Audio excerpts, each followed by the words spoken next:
नंदुरबार शहरात अनेक भागात छुप्या पद्धतीने वाहनांमध्ये अवैधरित्या घरगुती सिलेंडर पासून गॅस रिफिलिंग करणाऱ्यांवर स्थानिक गुन्हे अन्वेषण शाखाच्या पथकाने कारवाई करत नंदुरबार शहरातून 5 तर नवापूर शहरातून 1 ठिकाणी धाड टाकून 37 सिलेंडर, 7 इलेक्ट्रिक मोटर आणि 4 वजन काटे असे एकूण 3,20,000 रुपयांचा मुद्देमाल जप्त केलाय।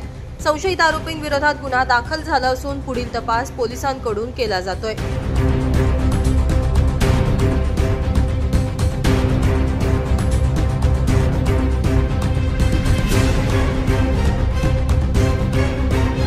ब्युरो रिपोर्ट, माझा महाराष्ट्र न्यूज, नंदुरबार।